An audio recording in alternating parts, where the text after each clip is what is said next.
Okay, good morning. Good morning. Ito po ang ating sisig recipe. So, ayan po. Liempo siya or pork belly. So, magandang klase po yan. Okay, so hindi siya masyadong mataba. By the way, ang gagamitin natin dyan is air fryer po. Hindi tayo gagamit ng mantika. Mamaya po ipapakita natin sa inyo. So, ito pong pork belly ito, mahigit 1 kilo ito. So, maganda siya. Okay, ayan, makikita nyo. Hindi siya masyadong mataba. Mamaya po, hiwa-hiwain po natin yan para ma-marinate siya ng maayos. Okay. So, ayan, nakikita nyo. Ayan. So, ayan, nahiwa na natin siya. Okay. So, kaya natin hiniwa ng ganyan para ma-marinate natin maayos para din sa magluluto mamaya, para hindi tayo masyadong mahirapan magluto. So, ayan na po. Ayan na. Okay. Ang una po natin gagawin is soy sauce po. Toyo. Siguro less than 1/2 cup yan, or nasa sa inyo pong preference. Pwede nyo pong bawasan, mas konti ang soy sauce na ilagay nyo. So, depende sa inyo. So, next, lalagyan din natin siya ng oyster sauce. Siguro mga 1 tablespoon to 2 tablespoon na oyster sauce. Pampadagdag rin ng lasa yan. Ayan. So, mga 1 to 2 tablespoon. Okay. And then next, dadagdagan natin siya ng 2 tablespoon sugar. So, by the way, itong marinade na to, pwede rin to pang barbecue. Pwede rin siya sa barbecue. O, dagdagan natin ng konti pa. Sugar. Brown sugar siya. Okay. So, next is pepper or paminta. Depende po yan sa preference nyo kung gaano karami ang ilalagay nyo. So, pepper. Okay. Ground pepper. Okay, next. Isalagyan natin siya ng calamansi juice. Siguro mga 3 lang yan. So, inalisan natin yung buto. Ayan. Isasama na natin yung calamansi juice. Okay, next.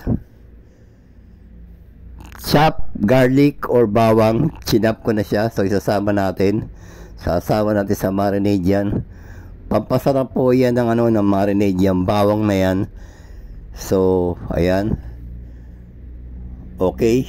So, ang gagawin natin next is haluin natin siya maigi. So, lahat po ng ingredients kailangan mahalo maigi. O, yan. So, ngayon, ibababa nyo to. Mas maganda overnight or half day yan. At least para kumapit lahat ng lasa. Okay. So, again, ulitin ko. Ito marinade na to is pwede rin siya sa barbecue. Pang ihaw. Okay, pwede rin. Kasi po, maganda talaga ang air fryer or ihaw. Wala po tayong gagamitin na mantika dyan. So, ayan na. Nahalo na maigi. Ayan. So, pwede nyo siyang ipoke o tutusukin nyo. Ayan. Tutusukin nyo ng tinidor para mas kumapit yung lasa. Ayan. So, ayan. Poke or pagtusok. Ayan. So, para ma-marinate siya na maayos. Okay, so eto na. Ilalagay na natin sa air fryer. So, kumuha lang tayo ng 3 piraso. Ayan. So, naka-air fryer siya. And then, ang setting ng thermostat niya is, or temperature niya is 190 lang. So, hindi ko siya sinagad para hindi siya masunog. Ayan. Papasok na natin. Okay. So, air fryer, wala pong mantika yan. So, set muna natin 50 minutes. Yan, para hindi siya mabigla. So, ayan na, naka-on na. So, antayin lang natin siya maluto. Okay.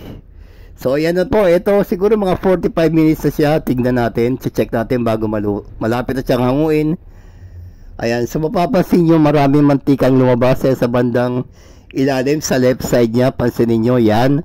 Makikita nyo, lumabas lahat ng mantika. Okay, so yan nakagandahan ng air fryer and medyo well done siya kasi makapal yung karne.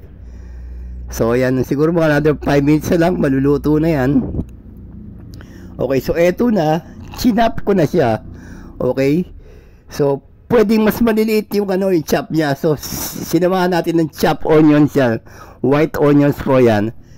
Okay, and then optional to, pwede rin natin samahan ng konting mayonnaise, mga 1 to 2 tablespoon.